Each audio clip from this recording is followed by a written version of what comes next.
Ang programang ito ay rated SPG. Striktong patnubay at gabay ng magulang ang kailangan. Maaaring may masiselang tema, lengguwahe, karahasan, sexual, horror o droga na hindi angkop sa mga bata. Magkasama kayo, may nangyari sa inyo. Baka po Wala kayo akong pakialam.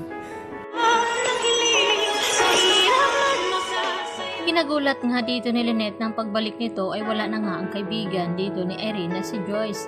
At ang sabi naman ni Carlos dito kay Lynette na baka nagkakamali lang daw ito na magkasama itong si Carlos at itong si Joyce. Subalit, walang kaalam-alam itong si Lynette na pinaalis pala ni Carlos itong si Joyce at nagbanta pa ito na wag na daw guluhin itong si Lynette dahil kung hindi, baka daw ipapahapulis ni Carlos itong si Joyce. At dahil nag-aalala at natakot itong si Joyce, kaya napilitan naman itong umalis sa tahanan nga dito ni Carlos. Subalit hindi pa rin naniniwala itong si Joyce na walang alam itong si Carlos dahil sa huling kausap ni Joyce, itong si Irene ay sinabi nito na may nangyari na daw sa kanila dito ni Carlos at Irene. At yun nga ay huling nakasama ni Irene ay itong si Carlos. Kaya ang ginawa naman ngayon ni Joyce ay minamanmanan at sinusundan ng palihim itong si Carlos kung saan nga raw ito pupunta. At dito naman na nasundan nga dito ni Joyce itong si Carlos na papunta nga itong morgue kung saan ay babayaran naman ni Carlos ang lalaking nagtago nga dito sa katawan ni Irene at kinakailangan daw itong idispatcha nang walang nakakaalam. Subalit ay nakita nga ito ni Joyce at nasundan at aalamin naman ngayon ni Joyce kung may kinalaman ba itong si Carlos sa pagkawala ng kanyang kaibigan.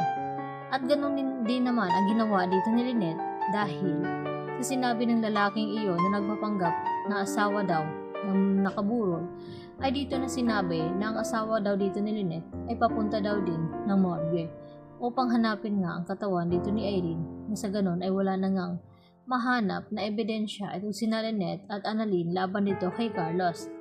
Kaya naman ang nadatnan dito ni Lynette ay itong carpet na ikakaduda nito. Lalo pat inamin ng lalaking iyon na kasama na nakapulot dito kay Irene na napulot din nila itong carpet kasama ng katawan nito ni Irene.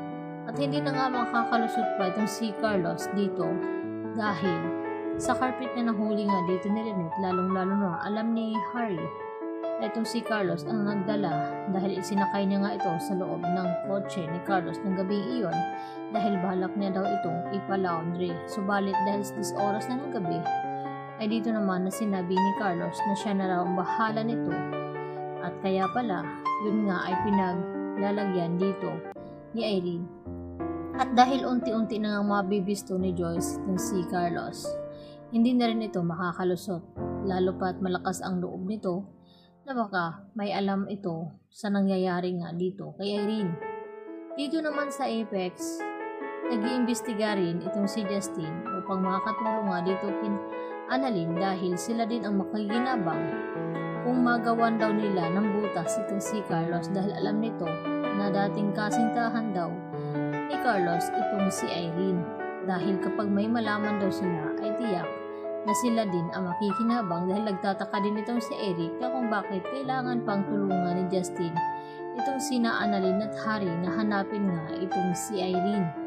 At dito naman na ipinaliwanag ni Justin sa kanyang ama kung ano ang kanilang plano. Kaya matutuklasan naman nila ngayon na itong si Carlos ay nagpakasal pala dito kay Irene sa US. At ngayon ay hindi nga sinasabi dito kina Annalyn at Lynette na may lihim din pala itong tinatagong si Carlos. Kaya yan naman ang ating pakaabangan at pakatutukan maya ng konti mga kapuso dahil titindi pa ang mga gagawin dito ni Carlos upang nasa ganun mapagtakman ang krimen na kanyang ginawa at hindi para malaman dito nila Annalyn at Lynette. Yan po ang ating karagdagang latest update at maraming salamat sa inyong panunod.